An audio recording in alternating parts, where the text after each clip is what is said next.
Hello, guys. Welcome back to the podcast, too. Today, we got a special guest. Nice to be here, man. I'm so happy to be on this podcast. Excited to talk some ball today.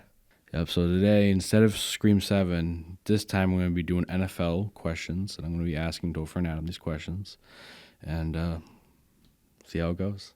Adam, we'll get you the first question. All right, you ready? All right. Do you think the Miami Dolphins will have the worst record next year?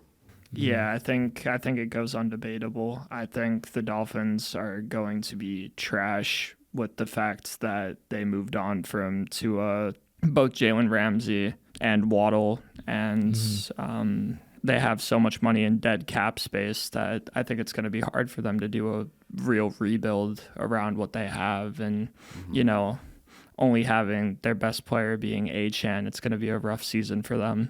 Right. I fully agree, Adam. I mean, the Dolphins are facing a lot of debt.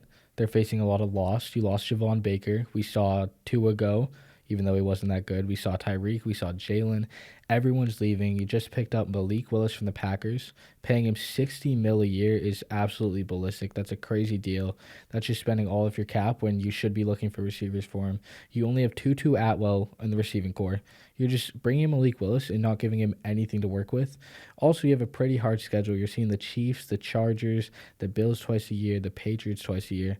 Just makes it hard to get wins out there. Yeah, it really does. Yeah, good luck to the Dolphins. I think Malik Willis felt like he would have Waddle. And I think when they traded Waddle, he was like, oh, maybe I don't really want to be here. But he's getting paid a lot, though. So he is getting paid a fair amount, especially coming from being a backup.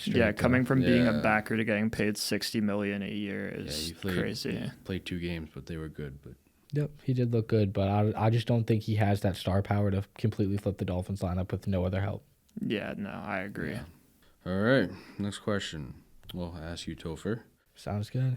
Who do you think will be the starting quarterback for the Minnesota Vikings next year? I think without a doubt, Kyler Murray is going to be the starter coming into this year. Whether he plays bad might determine if they decide to switch to J.J. McCarthy after a few games. But Kevin O'Connell has made it pretty clear he sees a future with Kyler. You can look in the media quotes. He says how Kyler does have a future with this Vikings team. However, I disagree. I think they should have gone the draft route with someone like Ty Simpson. Would have been a better answer than paying all that money to Kyler Murray. However, if we look at J.J. McCarthy, he looked awful at the beginning of the season. Did turn around towards the end, but he looked terrible in general. Justin Jefferson barely getting any reps, even though he did still surpass 1,000 yards. Max Brosmer, absolute dog water, terrible quarterback. He came out and threw 4 interceptions. So obviously that's not the answer. Kyler Murray is something exciting for the Vikings fans. He is quite explosive, does have that upside. I just don't see him as a long-term solution. Well, let me ask you this. If you were the head coach or GM, would you give up on J.J. McCarthy that quick? I don't think you can give up on J.J. McCarthy quite yet, but I would bench him. I don't think it's the time to keep throwing J.J. McCarthy out into the fire without as much help. I feel like you need to build a little bit more of a team around him. He does have Justin Jefferson, does have Jordan Addison, but build up that O-line a little more. Give him a little more time to learn instead of just tossing him out there, and I think he'll be all right. But you need to bring in a solution. I think Kyler Murray could mentor him up a little bit. I just don't like the whole overall quarterback room we got going on in Minnesota. Right. What do you think, Adam? Yeah, no, I agree. I don't think their quarterback room is great, but I do think that their best option is Kyler Murray, and because he's not only coming off of being traded from the Cardinals, and I think he's going to come back with something to want to prove. And he also is going to have a much better wide receiver core than what he did on the Cardinals. Yeah. I mean, Jordan Addison, Justin Jefferson, it's a big change for him. Right. I completely agree. I think Kyler Murray is the option, and see how it goes. Next question. I'll ask you, Adam.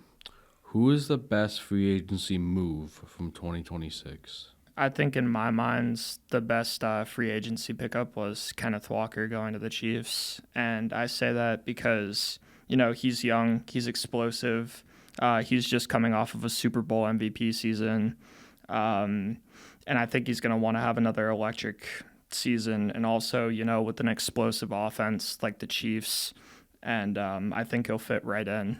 Right.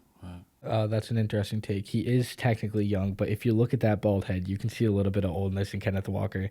Quite injury prone. That's why I don't have him as my number one acquisition. I would say Trent McDuffie to the Rams is by far the biggest trade slash acquisition for a team in the offseason. Looking at this Rams team, they've only been missing a star corner that basically completes their lineup and puts them in like number one Super Bowl contention. If you look at this defense this past season, from week 5 and beyond, they ranked the highest in defensive pressure rate on the quarterback. So if you add that elite defensive line with an elite corner, it's just going to lead to a ton of turnovers and a lot of problems for those NFC teams. Yeah, I like that take. I like both of those signings. However, I think Waddle to the Broncos is better than both. I mean, mainly because the Broncos, they have good wide receivers, but they needed that number one, and I think Waddle can definitely be that. And yeah, I just think it's overall a good trade. I think that speed could open up that Broncos offense a little more, but already having Cortland Sutton, I would just put Trent McDuffie a little above that. I'm surprised that none of us looked into the Mike Evans going to the Niners, and He's gonna get hurt. I would agree. I think he is going to miss some games, and also Mike Evans is just so old right now. Yeah, he is really and old. there's not really any consistency with those Niners receivers wise.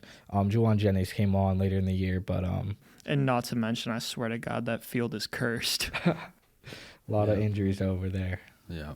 All right. Next question. Last question. Topher, who will make the Super Bowl? I think my Super Bowl going into next year, I have the Rams obviously making that trade for Trent McDuffie is going to set them up above all the other NFC teams, despite a very contested division. I think they're going to make it up there with that elite defense and elite offense, having Puka Nacua and Kyron and all of them. And also on the other side from the AFC, I think the AFC is wide open, but what Adam said, that Kenneth Walker trade, I think sets the Chiefs up to another level. And I think they're going to bring back, they have experience in the Super Bowl, have experience throughout the playoffs, Patrick Mahomes leading them. I think they do make it back. I see a Chiefs-Rams Super Bowl upcoming. Okay. For me, I have Ravens-Rams. Obviously, Trent McDuffie trade was fantastic. Not as good as Waddles, but it was a great trade, what they needed, and they've been really close almost every year these past years. And Ravens, new head coach, and team still really good. I think it'll be great. How about you, Adam? How are you feeling over there? Yeah, I would agree more with Topher on Rams and Chiefs. I think that's more likely to happen than the Rams and Ravens. Yeah, Ravens are going to be missing Harbaugh, so it makes it kind of hard not having that coaching experience coming into the next year. But yeah, I personally think that it's too soon to pick, and there's way too many contenders coming back into it. But I think the likelihood of it being something like the Rams and Chiefs is a very high possibility. Right. Fair enough. I'd like to give a special thanks to ORC TV and Topher and Adam for being here. Pleasure to be here as always. I agree, man. Been a great day. Thank you, guys.